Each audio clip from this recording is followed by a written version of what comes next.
Essa é a hora que a gente compartilha a poderosa palavra de Deus, amém? Você pode abrir a sua Bíblia aí em Filemão.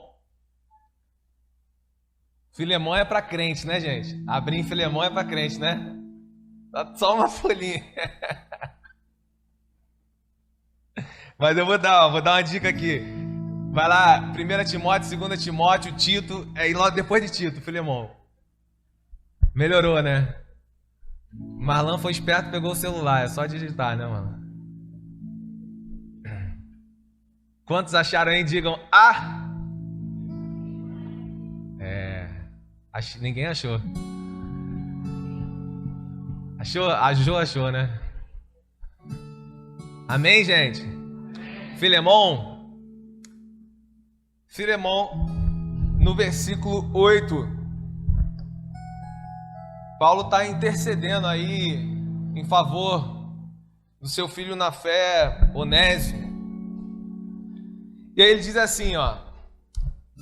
Quem está escrevendo a carta aí é Paulo, ele está escrevendo a Filemão, no ano mais ou menos aí 62 depois de Cristo. E nessa intercessão, Paulo vai dizer assim: pois bem, ainda que eu sinta plena liberdade em Cristo para te ordenar o que convém ordenar a Filemão, prefiro todavia solicitar em nome do amor, sendo o que eu sou, Paulo, o velho e agora até prisioneiro de Cristo Jesus. Sim, solicito em favor do meu filho Onésimo, que gerei entre algemas. Ele antes te foi útil, atualmente, porém, é útil, muito útil a mim. Eu o envio de volta em pessoa, quero dizer, o meu próprio coração. Eu queria conservá-lo comigo, mesmo para, em teu lugar, me servir nas algemas que carrego por causa do Evangelho. Nada, porém, quis fazer sem o teu consentimento, para que a tua bondade não venha a ser como que por obrigação, mas de livre vontade. Pois acredito que ele veio a ser afastado de ti temporariamente, a fim de que o receba para sempre, agora não como escravo, antes, muito acima de escravo, como um irmão, grave isso, caríssimo, um irmão amado, especialmente de mim, e com maior razão de ti que quer na carne, quer no Senhor. Se, portanto, me consideras como companheiro, receba-o como se fosse a mim mesmo. E se algum dano ele te fez, ou se te deve alguma coisa, lança tudo em minha conta. Eu, Paulo, de próprio punho escrevo, eu pagarei. Para não te alegar também, para não te alegar que também tu me deves até a ti mesmo. Sim, irmão, que eu receba de ti no Senhor esse benefício. Reanima-me o meu coração em Cristo até aqui.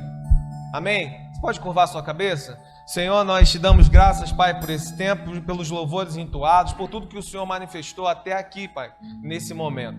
Esse é o momento da sua palavra que edifica, que consola, que exorta, e que não seja diferente nas nossas vidas nessa noite de hoje, Pai. Assim como nós já declaramos aqui, Pai, nós continuamos, Pai, com esse sentimento de céus abertos nesse ambiente, Pai, para o manifestar grandioso dessa palavra que é poderosa sobre as nossas vidas, Pai. Assim nós repreendemos tudo aquilo que vem para confundir as mentes, tudo que vem para confundir os corações nesse local aqui, seja repreendido em nome de Jesus, Pai.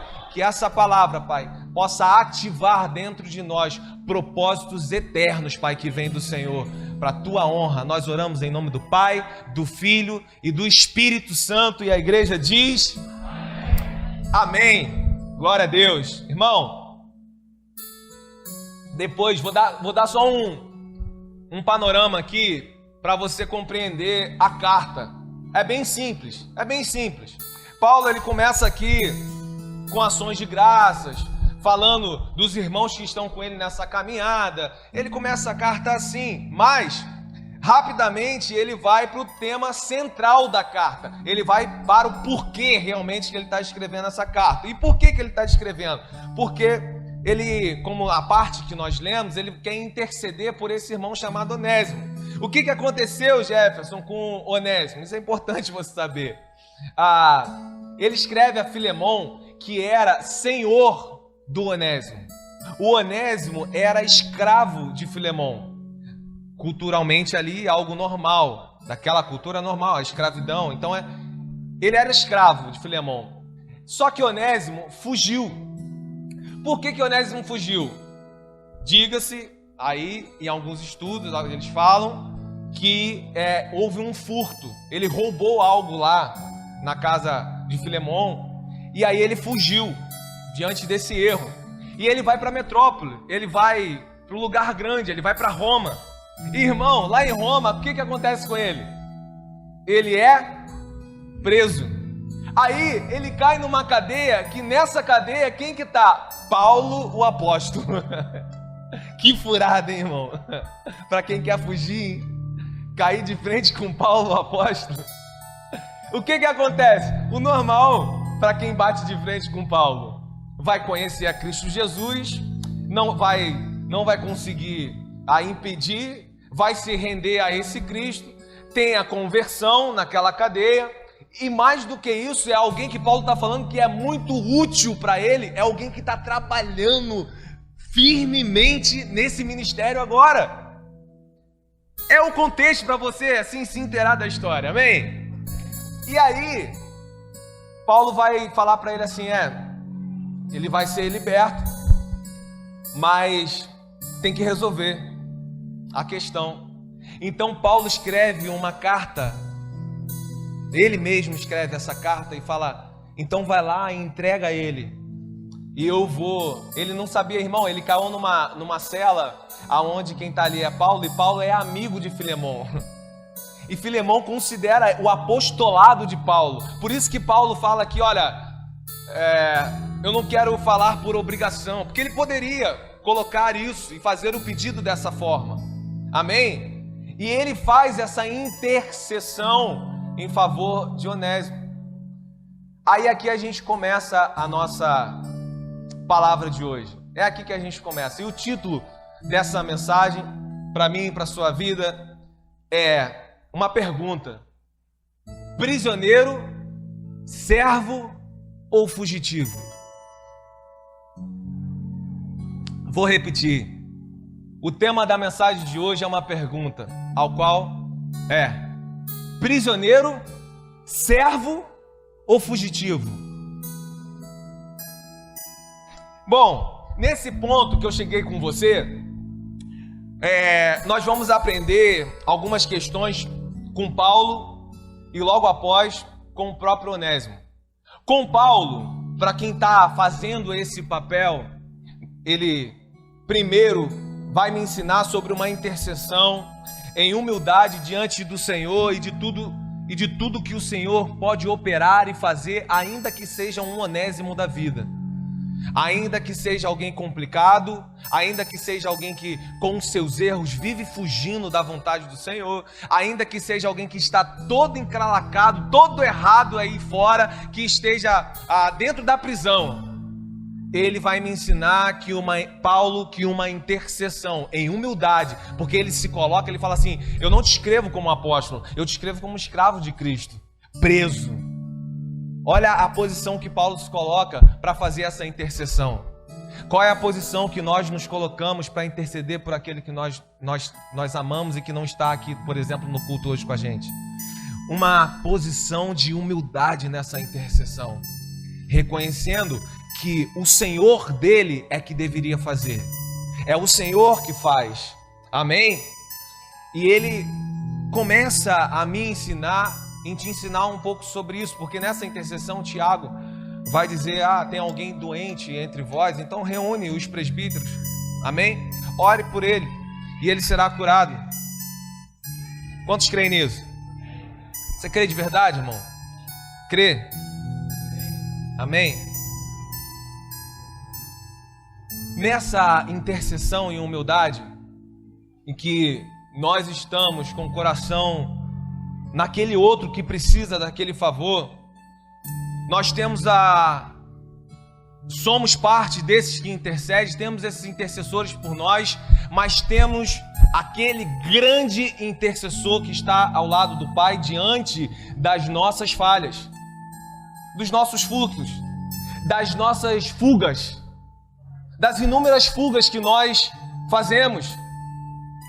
Quem está aí? É Manu que está aí atrás? Manu, abre pra gente aí 1 João, no capítulo 2, no versículo 1.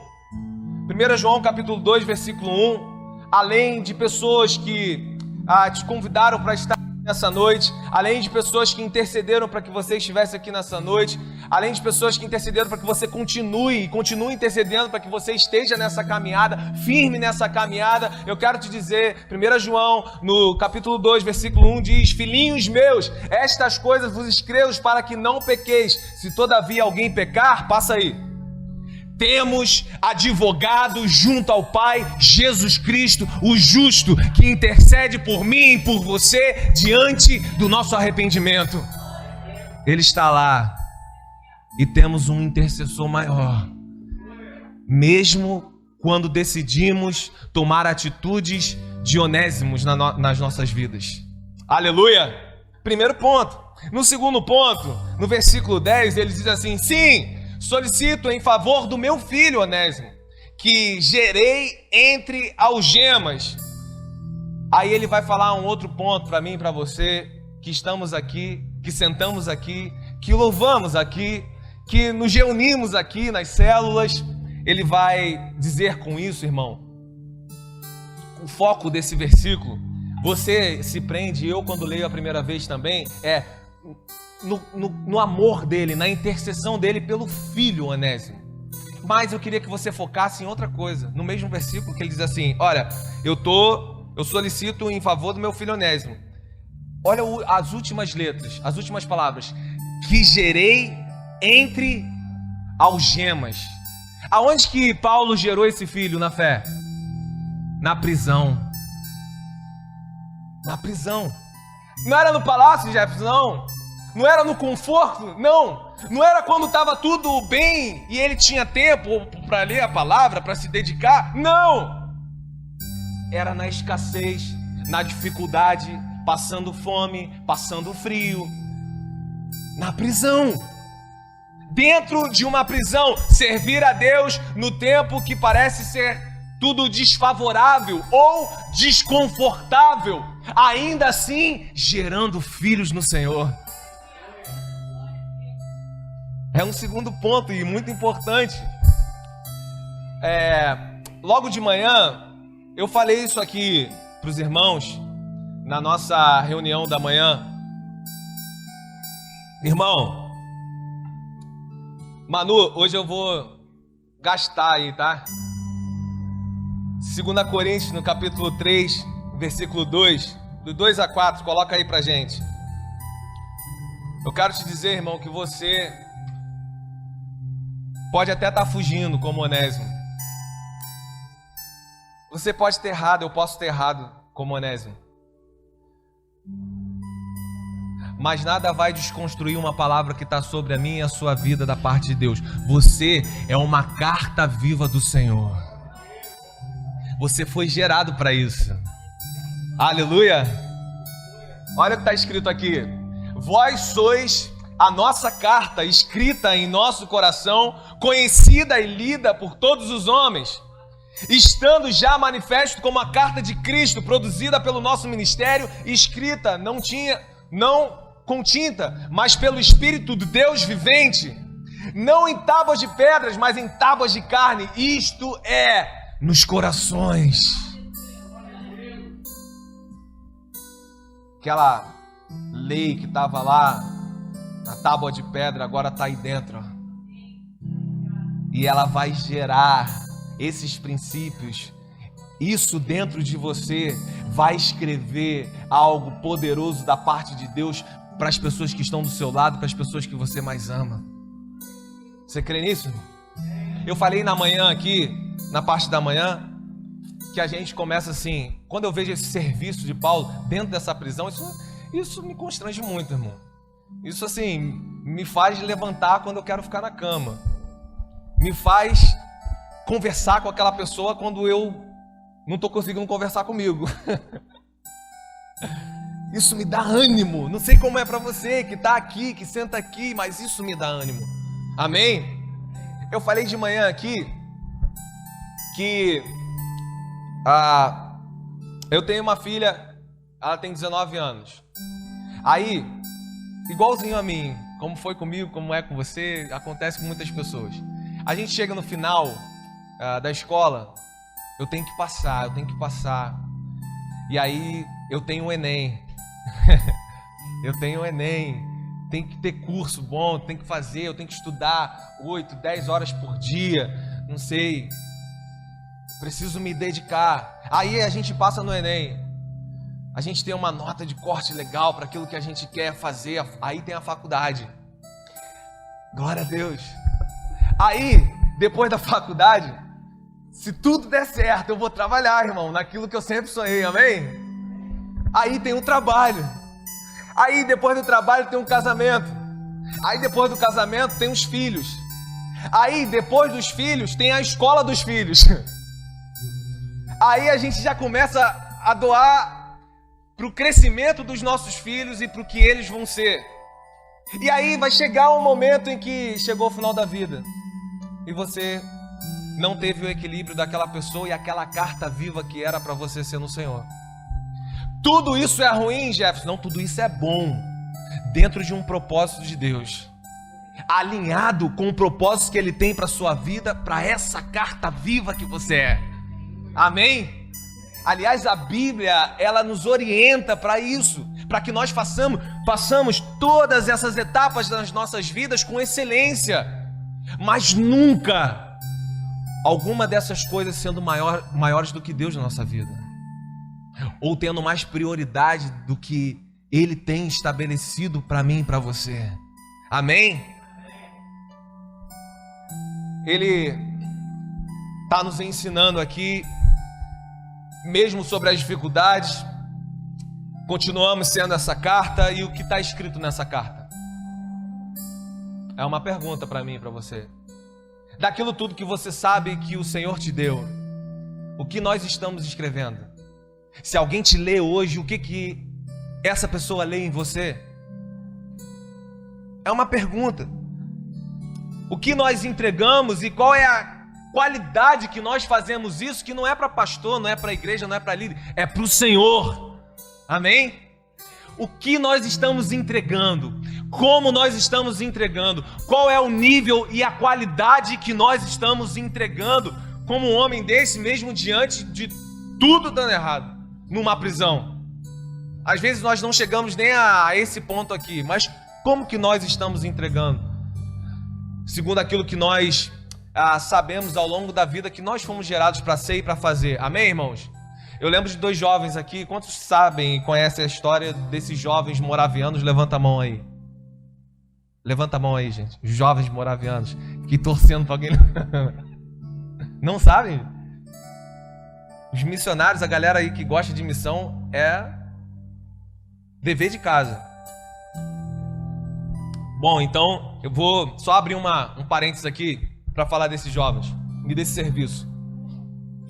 2 jovens, mais ou menos, eles têm 20 anos de idade e eles ficam sabendo que tem uma ilha no leste da Índia, onde tem um agricultor ali britânico que ele vai em algumas florestas da África, pega 2.000 pessoas nessas florestas e trazem, como nós estamos falando aqui de escravos, como escravos para essa ilha. E esse britânico, esse agricultor é ateu. Então, esses jovens, eles estão, os morávios, fazem parte desse movimento de oração, de ser essa carta, de ser essa resposta de oração a Deus das pessoas. Eles ligam para lá e falam assim: olha, a gente quer ir para aí, nós somos missionários. E aquele homem fala com eles: ó, vocês nunca apareçam aqui. Não sabe o que vai ser aí se vocês aparecerem. Aqui não tem nada disso. Ninguém ouve falar sobre isso. Isso é extremamente proibido aqui. Esses jovens desligam o telefone, voltam para o movimento de oração e, após um tempo, eles se oferecem como escravos para esse lugar. Eles ligam para lá, dizem que querem ir e que seria para toda a vida. como escravos. E aí esse senhor fala assim: olha, se vocês quiserem pode vir, mas eu não vou pagar nenhum transporte de vocês. Esses jovens tiram dinheiro do bolso para atravessar de navio. E quando eles estão saindo, a despedida dos amigos que estavam orando com eles, que participavam daquele movimento, familiares, é aquela despedida dolorosa. Eles sabem que aqueles jovens estão indo para sempre, nunca mais eles vão ver aqueles dois jovens. E aí eles estão ali chorando, se despedindo ali das suas famílias, e quando o navio vai partindo um pouquinho mais à frente, quando toma uma distância, eles olham para trás e eles dão ali o último grito diante daquelas pessoas, e o grito é: que o cordeiro que foi imolado receba a recompensa do seu sofrimento. Irmãos, eu creio fielmente que Deus continua levantando pessoas que não estão apenas orando nos templos, mas pessoas que estão orando e se colocam no lugar de serem a resposta de Deus para o mundo caído, a resposta de Deus para o mundo perdido, a resposta de Deus para tanto sofrimento que está aí fora e que não conhece a presença dEle. Talvez aquelas pessoas lá nunca ouviriam falar de Jesus. Talvez aquelas pessoas lá passariam parte da sua vida sem ter alguém, mas não, esses entregaram a sua própria vida para sempre, para que lá houvesse a palavra da salvação na vida daquelas pessoas. Jovens que não estavam só orando, pessoas que se colocam no lugar de serem a resposta, de serem a carta viva. Só um parênteses aqui, a maioria não conhecia, é muito importante que nós saibamos, assim como Paulo está fazendo, nós queremos que Deus continue levantando. Efésios no capítulo 3, versículo 20, vai dizer que Deus é poderoso para fazer infinitamente mais de tudo aquilo que pedimos ou pensamos, segundo o seu poder que opera através de vós. Em Atos, no capítulo 1, versículo 8, diz que nós somos cheios desse Espírito Santo. Ele nos encheu com o Espírito Santo para sermos testemunhas em toda a Judéia, Samaria, até os confins da terra. As cartas vivas do Senhor, independente das prisões. Aleluia!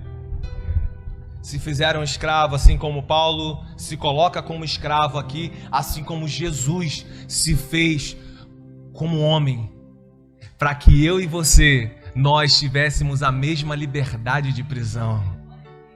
Lembra daquela palavra? Se esvaziou.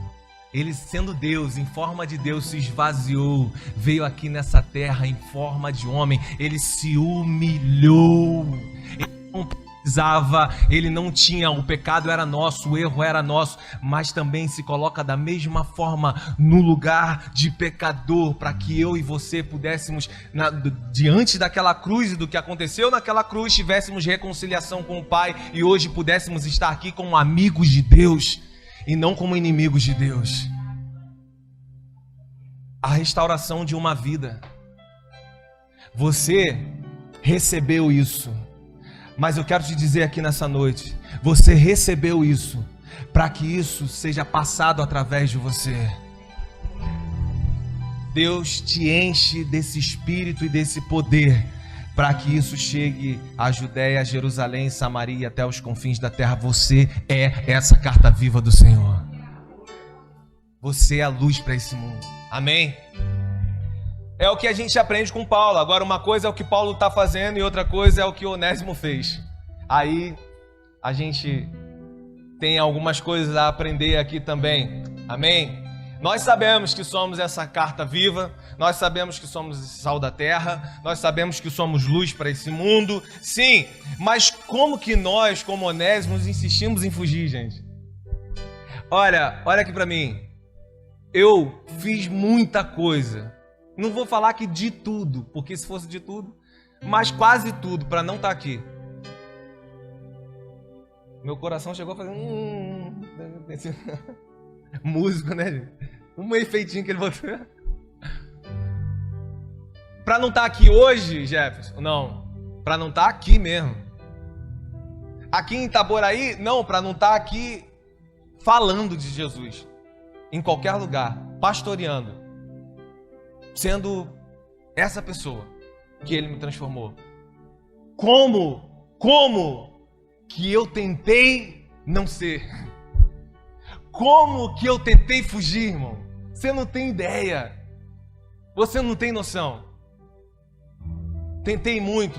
Muitas foram as palavras.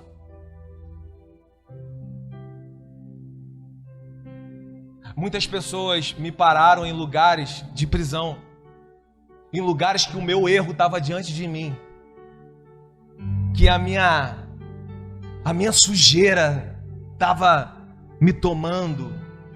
E falava: você ainda vai manifestar a vida para as pessoas. Você ainda vai pregar a palavra de Deus. E eu fugia, meu irmão. Fugia. É a outra parte com que nós vamos falar, porque mesmo sabendo de tudo que foi revelado para nós, mesmo sabendo desse sal da terra, dessa carta, nós insistimos muitas das vezes em fugir, assim como Onésimo está fazendo aqui. Onésimo, o servo fugitivo, o servo fujão, ele está fazendo aqui nesse momento. E certamente tem gente aqui entre nós. Certamente tem gente vendo esse vídeo. Certamente tem gente que vai ver esse vídeo que está fugindo de algo. Fugindo de alguma coisa. Fugindo de uma decisão. Fugindo de um encontro que é necessário ter esse encontro. Fugindo de uma vocação. Fugindo. Diante dos seus erros. Como Onésimo, diante daquele possível furto e daquele erro, fugindo de algo. Situações que mais cedo ou mais tarde, não interessa o quanto nós vamos fugir, mas nós vamos ter que encarar, irmão.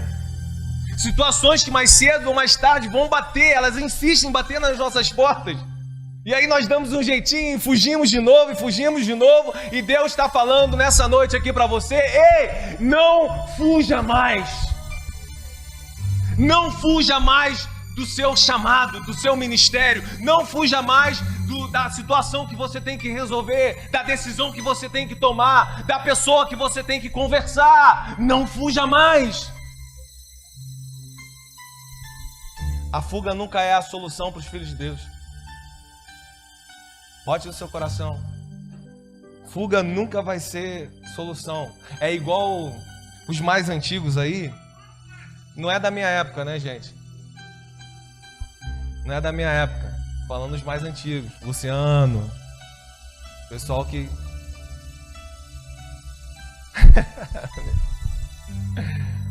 Tinha um negócio chamado chaleira. Vocês lembram disso? Não lembra não, Meire, que entrega de mim. Aí, a minha mãe, eu era criança, pequenininho. Tinha 2, 3 anos, né, gente? Aí botava para ferver ali. E antigamente o leite... Tinha leite até que era de pessoas de área perto, né? Entregava, passava nas casas, aquele saquinho, e colocava ali. Aí tinha uma natazinha. Lembra daquilo? Ó, todo mundo balançou a cabeça. Quem não balançou a cabeça tá bem. A leiteira, né? Aí aquilo apitava, assoviava. Quando dava ali que tava fervendo, dava um assovio, né? Pra quê? Pra avisar que vai lá e desliga, porque vai entornar. Aí, às vezes, a gente estava longe, saía correndo, não dava tempo, entornava no fogão. Tava esquentando, entornava. Né, Luiz? Era, né?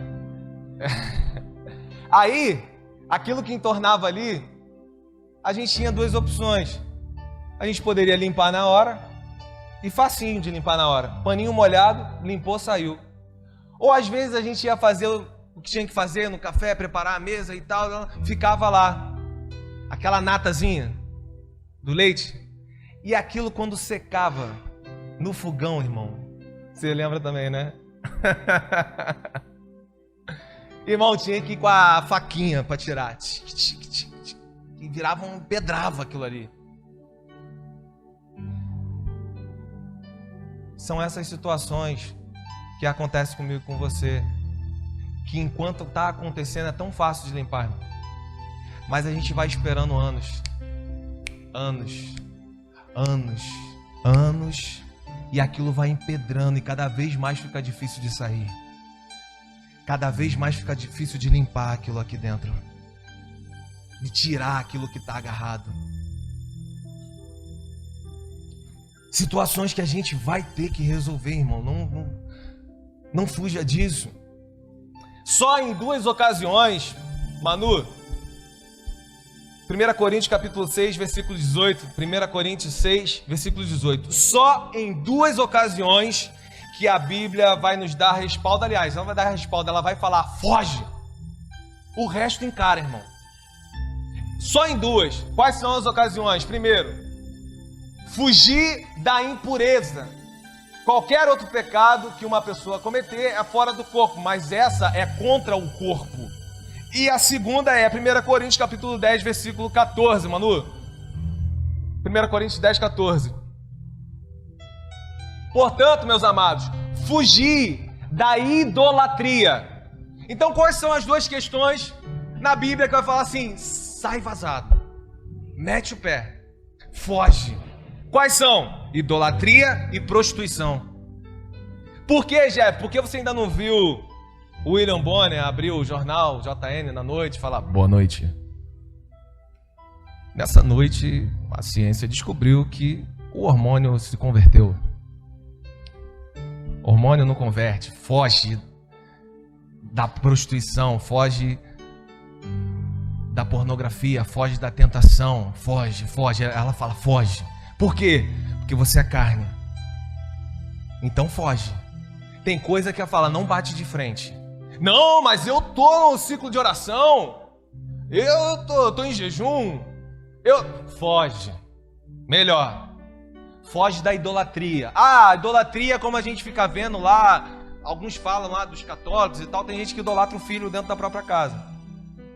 Foge da idolatria. Tem vários tipos de idolatria. A gente vai falar numa outra oportunidade sobre isso, amém? Mas é só para dar o contexto do foge, só essas 2 ocasiões. O fugitivo, irmão, preste atenção nisso. O fugitivo, ele anda aprisionado. Que contradição é essa, pastor?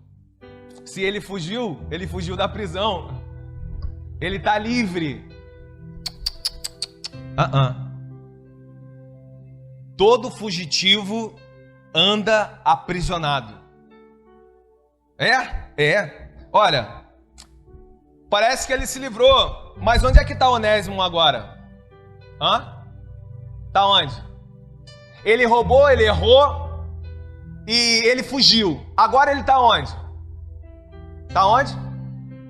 Na cadeia. Está preso. De novo. Numa cadeia maior ainda. Está lá. Por quê? Porque não adianta a gente ficar fugindo daquilo que nós temos que resolver, irmão. Vou te dar um exemplo. Um exemplo de situações que acontecem. Eu conheci pessoas que fizeram faculdade por causa dos pais. Que queriam ser, por exemplo, uma pessoa que queria ser professor. A vocação é professor. Ele ama aquilo. Mas o pai queria que fosse um juiz. Tem que fazer direito. Fez direito. Nunca foi completo. Nunca foi feliz. Pessoas que veem essas meninas dançando, cantando, os meninos tocando, veem a pessoa pregando e fala: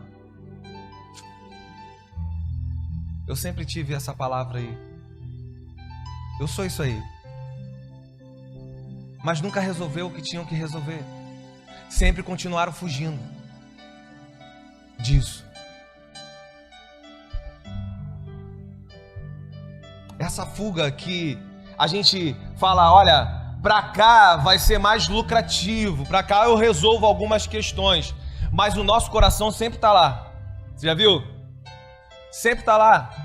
Ah, o senhor está falando aí, mas ele não ficou mal também, né? Porque ser um médico, ser um advogado, pelo menos ele ficou triste com o dinheiro, né?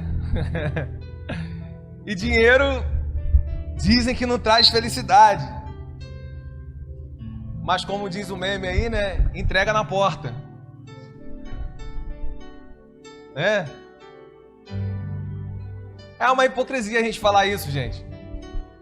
Porque o dinheiro, o conforto que ele proporciona, a nossa família, você ter uma casa melhor, um carro melhor, é lógico que isso não te deixa feliz? Hã? Ah, me deixa muito feliz, irmão. Se não traz essa felicidade para você, eu vou colocar meu Pix aqui. Faz o Pix, né? Me deixa feliz. É uma hipocrisia a gente falar isso, só que eu quero que você foque em uma coisa. O dinheiro traz uma felicidade, só que o dinheiro pode comprar tudo. Sim, mas o dinheiro ainda não compra o que é essencial. Como assim, Jefferson? Sim, eu posso comprar livro, mas você pode comprar sabedoria? Hã? Você pode comprar uma king size, é bom, né? Eu durmo aqui, Marisa, lá onde está lá. A gente fala pelo telefone na cama, né? Tô falando que é assim não, gente. A minha ainda não é uma king não, mas vai ser. É bom, não é? Ter um dinheiro, comprar uma king size, dorme confortável. Mas o dinheiro compra o sono? Hã? O dinheiro compra remédio.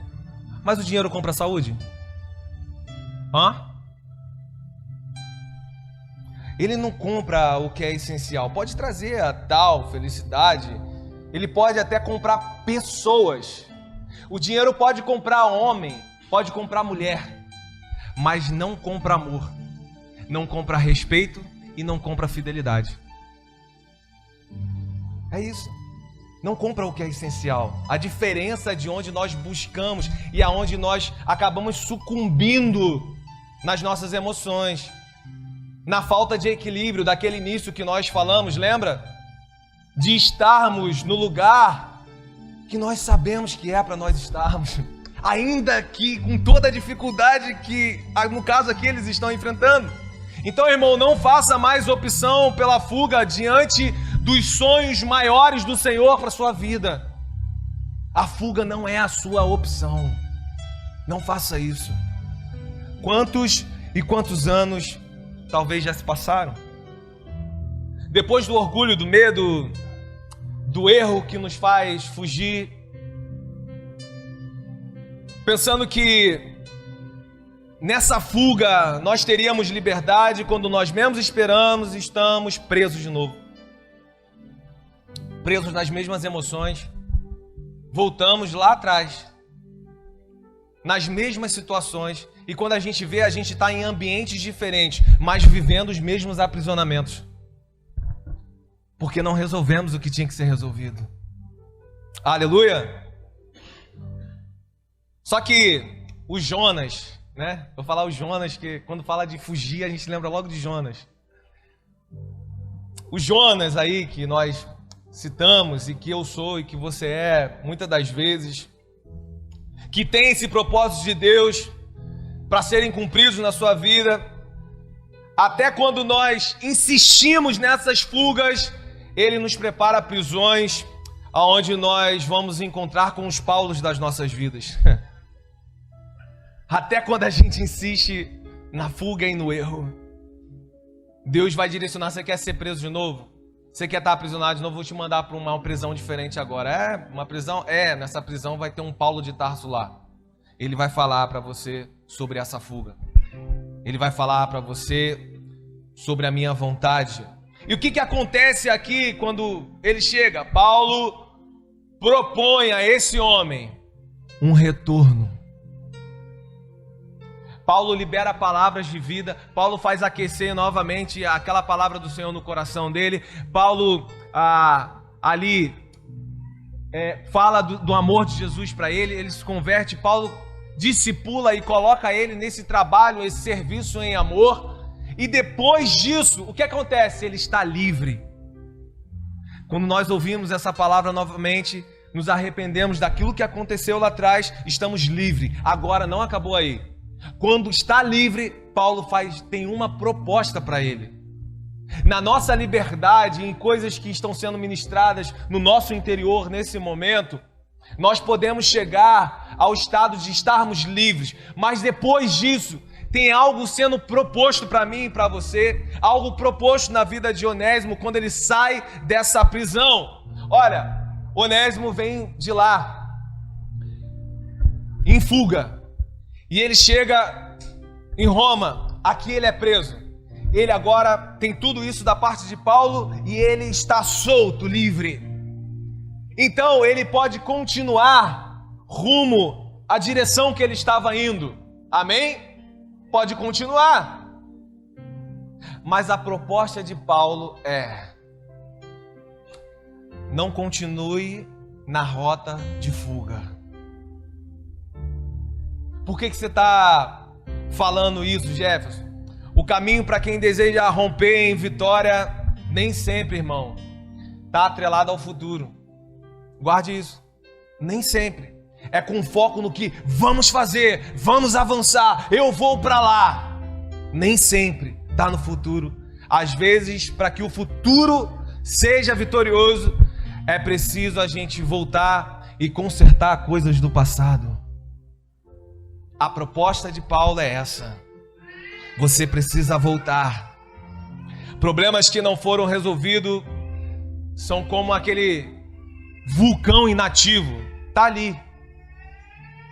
Do nada, ele começa a fazer barulho. Do nada aquilo explode novamente e é uma catástrofe. Acaba com a cidade inteira que está embaixo. São os nossos problemas não resolvidos. A gente insiste em deixar adormecido ali, até ele estourar de novo e causar uma nova catástrofe. Novos rompimentos relacionais nas nossas vidas. Deus te chamou aqui hoje para que nunca mais isso entre em erupção na sua vida, para que isso seja resolvido de uma vez por todas. Aleluia! Você feriu, você foi ferido, você traiu, você foi traído, você foi traída. Você decepcionou alguém? Te decepcionaram extremamente.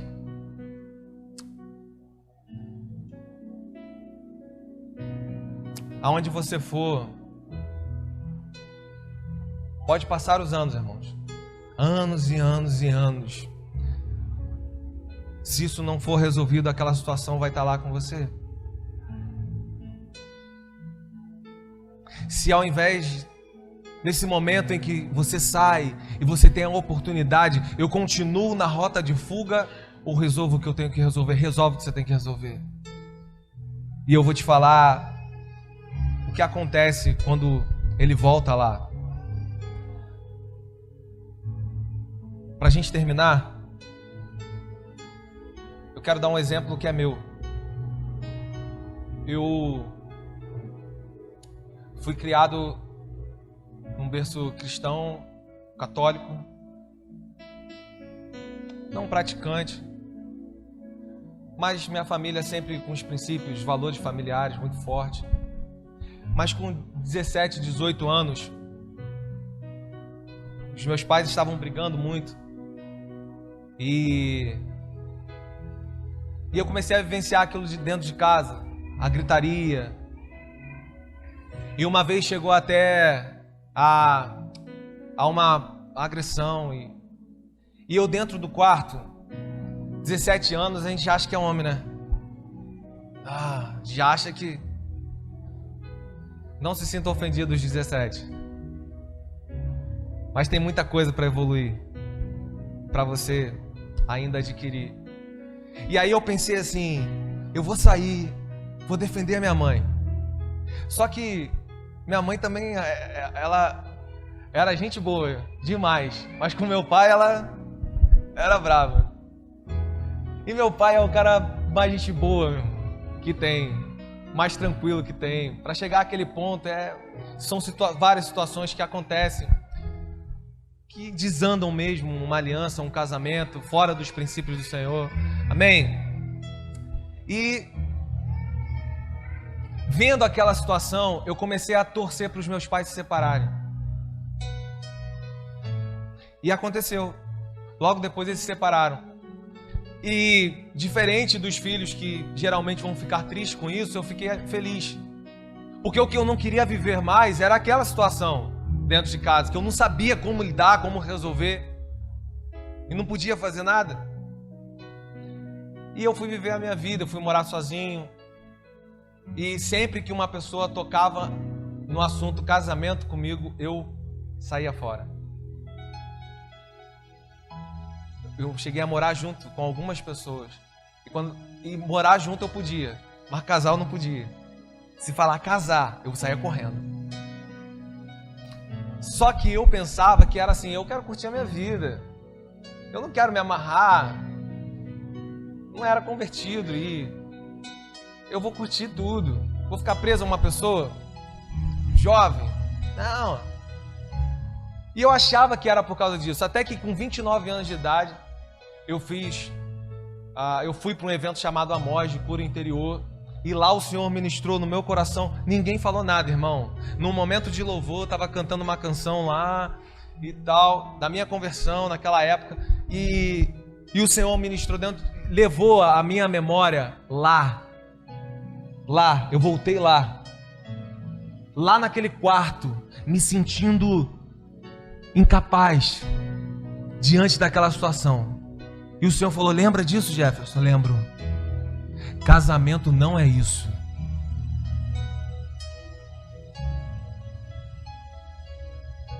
Você vai se casar, a sua família vai ser uma bênção. Olha para a pessoa que está do seu lado. Na época, Maraísa. Eu olhei, dei um passo para cá. Casamento não. Sim. Vai ser cumprido. Vai ser uma bênção. Casamento não é aquilo.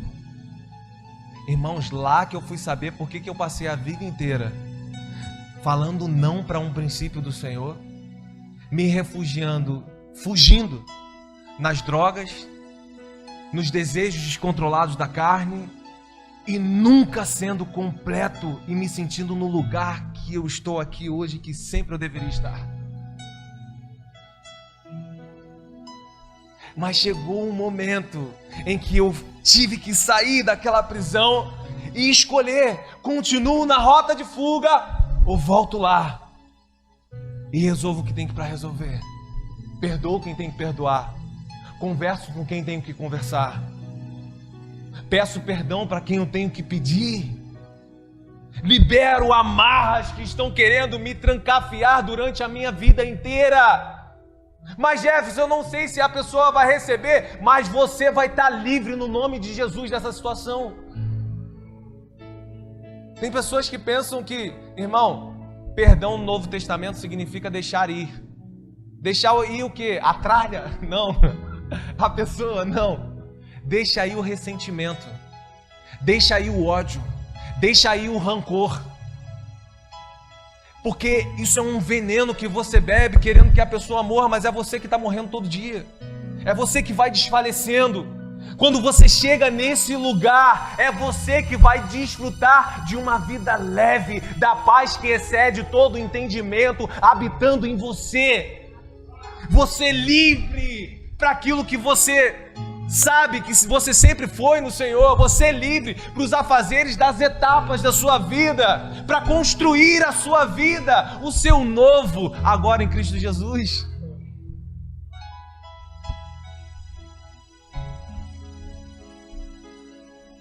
O retorno, o arrependimento e a submissão à palavra de Deus que chegou você dentro dessa prisão. Isso restaura vida e restaura relacionamentos na nossa vida. Vou repetir. Isso restaura a submissão à palavra do profeta, a palavra de um homem, de uma mulher de Deus sobre a sua vida, o arrependimento e o retorno aonde você tem que desfazer esse nó, isso restaura a sua vida e restaura relacionamentos na sua vida. Isso devolve a paz, isso devolve a alegria, isso estabelece dignidade.